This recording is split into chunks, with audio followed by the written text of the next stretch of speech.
Olá pessoal, tudo bem com vocês? Aqui quem fala é o professor Cleiton Alves e hoje a nossa aula é a respeito dos osciladores, osciladores transistorizados. Então aqui nós temos o oscilador duplo T, que ele é feito aqui com essa configuração, que parece dois T's mesmo, um T aqui com capacitores, um T com resistores, e temos aí o oscilador de deslocamento de fase, que daí ele tem esta configuração. Bom, basicamente o oscilador, para nossas aulas práticas, o que a gente precisa fazer, é saber qual é a finalidade desse tipo de circuito, Então, basicamente, ele utiliza transistores e ele tem um circuito antes dele, que faz a alimentação aqui na base do transistor, que gera ali no nosso canal ali de saída, no nosso ponto de saída, ele vai gerar um sinal de onda senoidal, que a gente costuma dizer, que é um sinal de tensão alternada. Perfeito? Então, na saída deste oscilador, ele vai gerar para a gente uma saída de tensão alternada. Porém, se a gente for notar, a alimentação desse circuito é de VCC, ou seja, tensão contínua, de corrente contínua. Então, notem que aí a gente consegue fazer a transformação de tensão contínua, através desse circuito, que é a etapa osciladora, a gente consegue obter tensão alternada, certo? Então, qual que seria a amplitude deste valor de sinal? Daí a relação entre a queda de tensão aqui no nosso resistor com o nosso transistor, com o nosso circuito, que vai dar aí a nossa amplitude e com que frequência, que é isso que importa para a gente, para esta aula, Qual a relação entre a frequência desse sinal. Então, a frequência, ela é dada por essa fórmula aqui, para esse tipo de oscilador, que é 1 dividido por 2π vezes o valor do resistor e o valor do capacitor. Perfeito? Agora, qual seria o valor do resistor e do capacitor? Então, para este tipo de circuito, nós obtemos que o resistor 1 e o resistor 2, eles sempre são iguais, tá? Então, o valor que você vai utilizar para o resistor 1 e para o resistor 2 vai ser igual. O valor do capacitor, também, certo? E aí o π, que é a constante, e daí eu consigo obter o valor de frequência. Aqui nós temos um exemplo, Então aqui foi utilizado um capacitor de 100 nanofarad e um resistor de 50 kΩ, Substituindo na forma, a gente obtém aí os 31,83 Hz.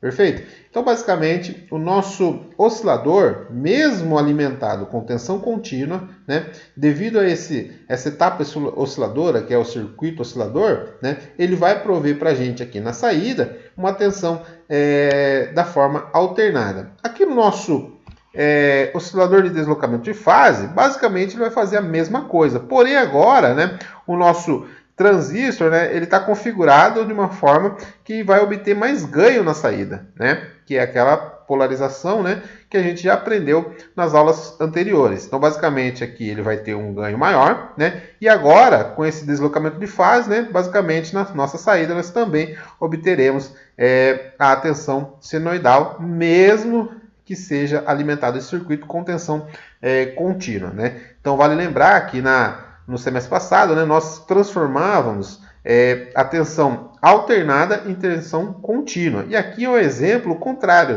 que a gente tem uma tensão contínua e a gente obtém a alternada na saída devido à configuração desse tipo de circuito.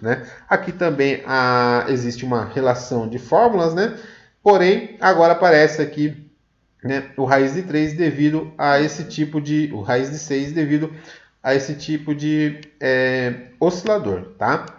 Aqui vem uma pergunta, Se eu quisesse, por exemplo, um oscilador que gerasse para mim uma frequência de 100 kHz, por exemplo, 100 kHz, o que eu faria? Então, basicamente, utilizando a fórmula, a gente teria a frequência que a gente deseja, 100 kHz, O capacitor, usualmente, a gente utiliza capacitores comerciais, de valores comerciais, então ele já vem com um valor setado, Então a gente poderia escolher um capacitor, para colocar esse valor, e aqui pela fórmula, nós passaríamos aqui o nosso resistor para cima, a frequência dos 100 kHz a gente volta aqui para baixo, para inverter a fórmula, e daí o resultado desta desta questão, né, daria a resposta do valor do resistor. Daí vale lembrar, né, que os valores dos resistores devem ser iguais para R1 e R2. Aqui ainda tem um segredinho, né?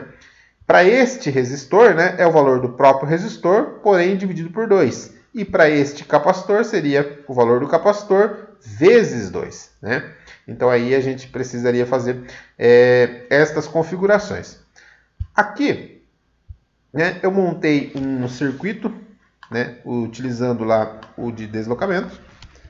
Então basicamente aqui, né, nós obtemos aqui a polarização do transistor, temos a fonte de tensão contínua, utilizando 9 volts, e aqui nós temos a etapa de oscilação, né, que é o circuito oscilador, que é este cara que é responsável, né, pelo sinal de saída aqui não sair com tensão contínua, né, e sim seja transformado em um sinal, né, que tenha uma oscilação. Então aqui a gente vai simular ele para mostrar que realmente, né, na prática, ele funciona. Né? Aqui o circuito está aberto. Então, quando eu fecho o circuito, né, ele gera uma oscilação aqui no pulso de saída. Então, notem lá que agora, né, o nosso sinal, que era com os 9 volts tensão contínua, a hora que eu pego neste ponto, que é o ponto de saída, né, ele vai oferecer um sinal de características senoidais. Perfeito? Então, basicamente, esta é uma das aplicações, né, que nós conseguimos fazer com esse tipo de circuito, né, com o circuito oscilador, agora alimentando a nossa base, né, dos nossos polarizações dos nossos transistores. Perfeito? Bom, estes circuitos eles são bastante interessantes, né? Porque quando a gente fala em circuitos que geram frequência oscilatória, né? Existem várias aplicações, né? Dentre elas, por exemplo, né, seria a música. Né? Na música, aqui demonstrar uma das aplicações, né?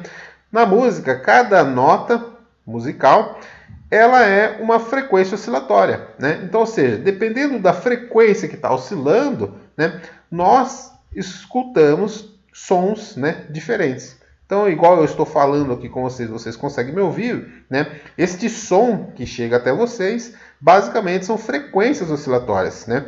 Então, para você que conhece um pouquinho já de música, né? Aqui nós temos o Do. O Do, né? Ele é relativo a 262 Hz. Então, ou seja, se eu colocar algo numa frequência, né, que seja uma frequência oscilatória de 262 Hz, nós escutaremos a nota musical Do. Né? Se eu quisesse, por exemplo, né, um Si, né, era só fazer algo oscilar na frequência 494 Hz. Daí eu obteria um Si. Né? Obviamente que aqui em uma oitava. Conforme a gente vai aumentando as oitavas, esta frequência também vai aumentando, e conforme a gente diminui as oitavas, né, a frequência vai diminuindo. Né? Então, ou seja, com frequências menores, né, o som seria mais grave, por exemplo. Né? Em frequências mais altas, né, o som sairia mais agudos. Né? Obviamente que para o ouvido humano, né, é necessário aí um range de frequência que a gente consegue ouvir. Né? Daí depois deste range a gente obtém uma outra percepção a respeito das frequências. Tá? Então, por isso que quando a gente está trabalhando com alguns sinais elétricos, por exemplo, de megahertz, alguma coisa assim, né, a gente não consegue ouvir esse sinal, por exemplo. Né? Então, a gente está falando de frequências que já não é audível. Tá? Aqui ó, eu montei um circuitinho, né, para representar para a gente, né, utilizando aqui geradores de sinal, né, sinal alternado, e eu setei eles exatamente para oferecer para a gente, né, esta relação. Então aqui para o Do, né, 262, para o Ré 294, e daí foi setado. Então aqui ó, 262 Hz, aqui 294 para o Ré. Então vamos alterar aqui. 294. Aqui 262. Aqui para o Mi 330, para o Fá 349. Então para o Mi 330 já, e aqui pro Fá 349. Aqui um exemplo, né, bem clássico. Então aqui eu tenho um alto-falante, né, e aqui um botão que vai fechar esse circuito com este sinal, né. Então aqui a gente consegue obter o som mesmo do Ré e Fá.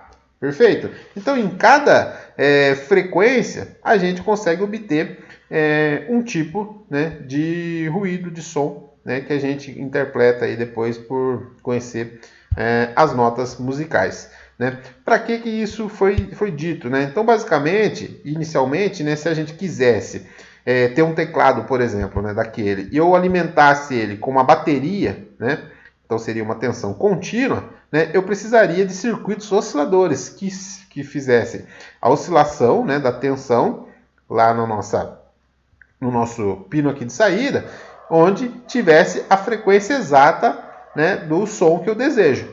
Perfeito? Então, conforme eu fecho o circuito, ele vai oscilar aqui na saída com a frequência. E é nesta saída que eu vou conectar o meu alto-falante. Né? Então, basicamente, a ideia seria para estas aplicações desses tipos de osciladores, por exemplo. Tá? Existem N aplicações, né, e outras e várias aplicações para esse tipo de circuito, né? Porém, né, aqui que eu queria mostrar para vocês é que realmente as frequências ela tem alguma importância relativa, né, no nosso dia a dia, né? E uma delas é quanto ao som, por exemplo. Né? Outra aplicação, por exemplo, seria controles de portão, né, que é os sensores RF, que daí a gente utiliza também, né, sinais de pulso elétrico, né, que vai gerar informações. E essas informações devem ser carregadas, por exemplo, com uma frequência, né, uma frequência relativa. Né? Por exemplo, 433 MHz, que geralmente é os controles de portão de residências, por exemplo. Né? Então, significa que aqueles circuitos que vai gerar aquele pulso, né, ele deve gerar aqui pulsos, né, com uma frequência de 433 MHz. Né? Para isso, é necessário circuitos, né, osciladores que façam, né, com que a bateria lá, né, seja transformada de tensão contínua, né, para alternada, para que a gente consiga obter essas informações. Né? Então, basicamente, era isso que eu queria mostrar para vocês, né? Que realmente esses circuitos osciladores, né, de fato, eles apresentam para a gente aí, N aplicações, né? E onde basicamente a função dele é transformar então uma tensão que é puramente contínua, né? Através desse tipo de circuito, a gente obtém aí na sua saída uma tensão de característica oscilatória. Perfeito, pessoal? Muito obrigado, até mais.